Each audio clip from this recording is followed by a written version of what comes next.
আমরা থাকি। বাড়িটা কোনটা? আমার বাড়ি অনেক এই যে যেখানে হয়েছে আমার সামনে ঘর।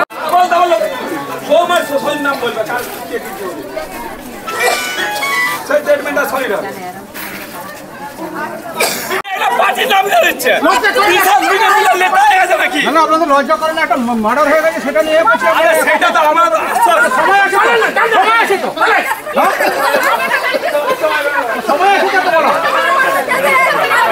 ভাইয়ের তরোয়ালের কোপে সদ্যপ্রসূতি দিদির মৃত্যু।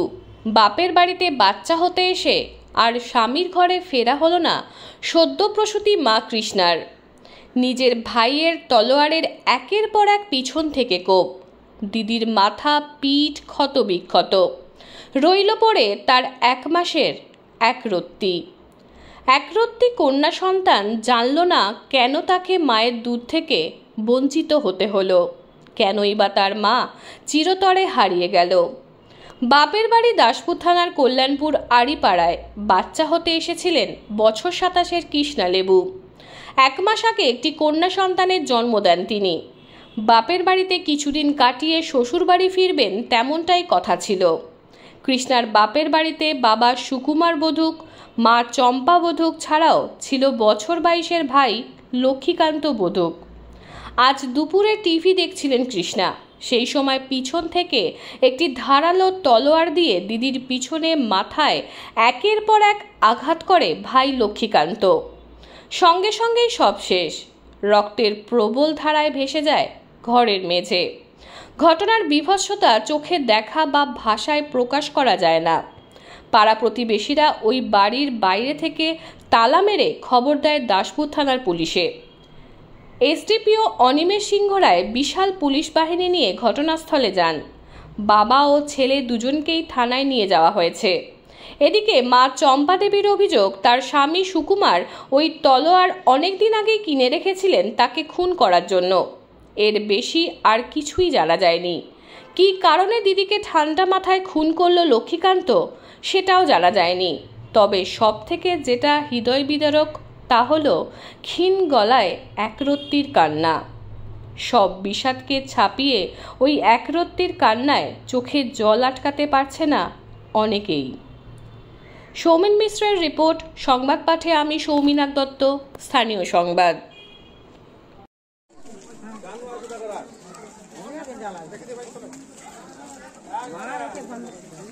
জমি ধরে নিয়ে যায় ঢোকা থালা দুমদুম করে দে না আগে।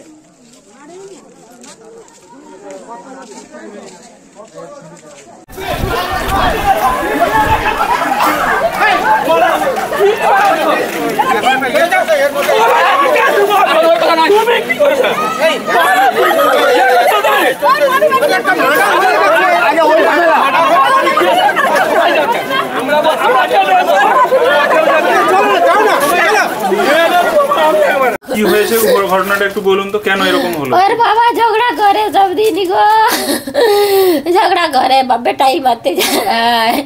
ও সেই ধরওয়ালটা এনে রেখে আমাকে রুখতে দেয়। হ্যাঁ, চাবি নিয়ে তা রেখেছিল ঘরে। ও এবারে কোথা গেলে জানিনি গো। আমি এবারে লতিকার থেকে গেছি ওই ওর বাপের ঘর থেকে, তাই নিয়ে ঘুরে দিয়েছে ভাই। আমি লতিকার থেকে ছুটে আসতে পারিনি ভাই গো। আমি এই কথা বলে যে গেলাম এই জেনাটার সঙ্গে গো। বাচ্চাটার বয়স কত? আপনার নাতনি না নাতি? এই 1 মাস হয়েছে বাইরে,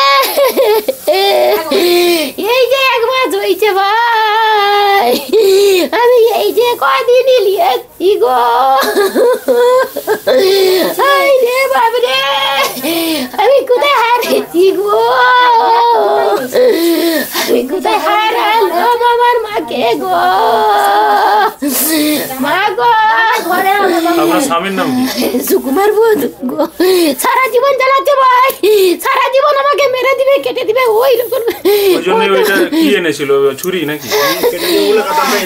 আমাকে সারা জীবন কটা পাড়ার লোক জানে, কত পাড়ার লোককে আমি বলেছি মিটিং করো ভাই, কেউ আসেনি গো। কেউ মিটিং করতে আসেনি ভাই, কেউ শাসন করেনি ভাই। বলে ওর মিটিং কেউ করবনি গো। আজ আমার গো, কেউ যদি ওকে শাসন করতো গো তাহলে তো জব্দ হতো গো। আপনার নাম? আমার নাম চম্পাবু। আয় রে ভাই রে, আমি বাড়িতে থাকিই নি, আমি কাজে গিয়েছিলাম, এসে দেখছি এরকম ঘটনা ঘটে গেছে। তখনই মারা গেছে? হ্যাঁ, এসে আমি তো সামনে তার যেতে পারছি না, ওর হাতে তরোয়াল আছে, সামনে যখনই যাচ্ছি তরোয়াল চালাচ্ছি। কিভাবে বাড়িতে একটা অস্ত্র কোথা থেকে এনেছে আমি তাও জানি না, আমি বাড়িতে থাকিনি না, কাজ করি। আপনার কি হয়? আমার ছোট ভাই। আগে অনেকদিন থেকে প্রবলেম ছিল, এবারে প্রবলেম বলতে ও নিজেরই টেনশন, মানে অতিরিক্ত টেনশন করতো। একবার বাড়ি থেকে চলে গেছিলো, সে পুলিশে ধরে দিয়ে গেছে। ঘরে থাকতে থাকতে তো ঘরে গন্ডগোল হয়েছে না কি হয়েছে জানি না, এসে দেখছি হঠাৎ করে দিদিকে এইভাবে, হঠাৎ করে টিভি দেখতেছিল, পেছন থেকে এরকম করেছে শুনছি আমি। আপনার নাম? আমার নাম ইন্দ্রজিৎ বধূক। আপনি কি কাজ করেন? আমি বাইরে থাকি, সোনার কাজ করি। ভোটের জন্য আসছেন? ভোট দিতে? হ্যাঁ। আর ওই দাদার নাম? তার নাম বিশ্বজিৎ বধূক। আর বাবা? সুকুমার বধূক তার নাম। আপনাদের একটাই দিদি? হ্যাঁ, একটাই দিদি। কোথায় বাচ্চা? আর ফুলটি মহিষঘাটা, গোপীগঞ্জ মহিষঘাটা। এখন এখানে কেন আসছিল? এখানে এসেছিল বলতে বাচ্চা হয়েছে। আচ্ছা। এখানে মা নিয়ে এসে রেখেছিল, এখানে মাস দিয়ে রেখে তারপর বাড়িতে দিয়ে আসে। জামাই মানে পাঠিয়েছে তাকে, যে এখানে বাপের ঘরে থাকলে একটু ভালো থাকবে, কাজ বাটের দিক দিয়ে ওই হিসাবে পাঠিয়েছে। তারই মধ্যে এরকম ঘটনা ঘটিয়ে দিয়েছে। বাচ্চাটা এখন তাহলে কি হবে? সেটা আমি কি বলবো বলবো।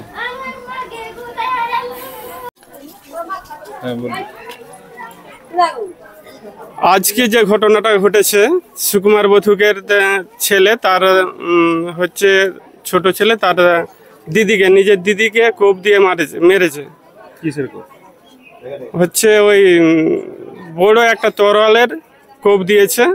আর ওইটা যখন ঘটনাটা ঘটে তখন প্রায় ওখানে কেউ ছিল না। ওটা প্রায় 2:30-3টার দিকে প্রায় হয়েছে, আমরা পরে পরে জানলাম। আর যখন ঘটনাটা ঘটে বাড়িতে ছেলেটার যে মারা গেছে তার মাও বাড়িতে ছিল না, বাবা কিছুক্ষণ আগে বেরিয়ে গেছে। মানে আমরা যখন জানতে পারলাম যে মারা গেছে তার 2-5 মিনিট আগে বাবা বেরিয়ে গেছে। এবার মার্ডারের সময় ছিল কিনা আমরা বলতে পারছি না। আর তোর ওনার যে মেয়েটার যে দাদা একটা আছে, তার বিবাহিত, তার স্ত্রীও ঘরের ভিতরে খিল দিয়েছিল। আমরা এসে দেখলাম, চেঁচামেচির পর আমরা এসে দেখলাম যে যেভাবে কোপ মেরেছে সে আর বেঁচে নেই। সেই কারণে আমরা বাইরে থেকে তালা বন্ধ করে আমরা প্রশাসনে খবর দিই। খবর দেওয়ার পর প্রশাসন এসে বডি নিয়ে চলে যায়। হ্যাঁ, পুলিশ ছেলেটাকে এবং ছেলের বাবাকে গ্রেপ্তার করেছে। আর বিগত দিনে সুকুমার বধূক একজন বিজেপির কর্মী ছিল। উনি 21 সালে বিধানসভায় মানে তৃণমূল যারা করতো তাদেরকে শাসিয়েছিল যে তৃণমূল যদি, বিজেপি যদি ক্ষমতায় আসে, তৃণমূলের প্রত্যেকটা বাড়িতে বাড়িতে আমরা থান পাঠিয়ে দেবো। এইরকম সব পরিস্থিতি। তার মানে আমরা যেটুকু এখন আন্দাজ করতে পারছি যে ও অস্ত্র এনে বাড়িতেই রেখেছিল। এবং আরও একটা প্রতিজ্ঞা করেছে, চুল দাড়ি করে রেখেছে যে বিজেপি যতদিন না ক্ষমতায় আসে আমি ততদিন এই চুল দাড়ি কাটবো না। এইরকম একটা প্রতিজ্ঞা করে চুল দাড়ি এখন সাধু সেজেছে। আমরা গ্রামের পক্ষ থেকে চাই যে ওর এবং ওর ছেলের বৃহত্তর সাজা হোক। ফাঁসি হলে আমরা আরও খুশি হব। কারণ ওর এলাকার মধ্যে কারোর সঙ্গে সম্পর্ক সম্প্রীতি বজায় নেই এবং এলাকার মধ্যে একটা সন্ত্রাসের সৃষ্টি করে। রাতে ভিতে 12টা, 1টা, 2টো কোনো সময় মানে কেউ মানে সুস্থভাবে বাইরে বেরোতে পারছে না। আমাদের মেয়ে ছেলেদের রাতে ভিতে বেরোতে পারছে না, ওরা এতই অত্যাচার করে। আমার নাম সীমন্ত দলবরা। যে মারা গেলেন কৃষ্ণা, তার তো ছোট্ট একটি বাচ্চা। হ্যাঁ, তাকে এখন কিভাবে রাখা হচ্ছে? তাকে এখন তার মামির কাছে রাখা হচ্ছে। এবারে দেখা যাক পরবর্তী ক্ষেত্রে কি করা যায়, আমরা দেখবো, চিন্তা ভাবনা করবো। আমরা গ্রামের পক্ষ থেকে আমরা সবাই সহযোগিতা করবো যাতে মেয়েটা ভালোভাবে হচ্ছে বাঁচানো যায় এবং সুস্থভাবে রাখা যায়, আমরা চেষ্টা করবো।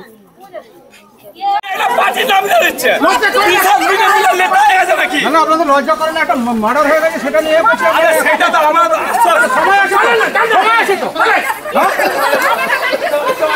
সময় আছে তো বলো। ধরুন দিদিকে ভাই খুন করলো, কি বলবেন পাশাপাশি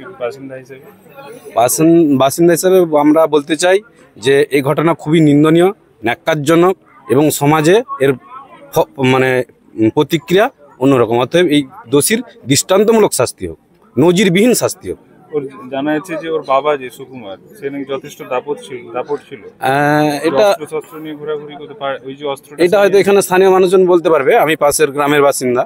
কিন্তু এই যে অস্ত্রটাও রেখেছে বাড়িতে, এই অস্ত্র তো আমার মনে হয় এইসব মানে খুনাখুনি অস্ত্র, এই অস্ত্র বাড়িতে না রাখাই উচিত ছিল। আপনার নাম? আমার নাম শুভঙ্কর দোলই, গ্রাম বাজড়াকুণ্ডু।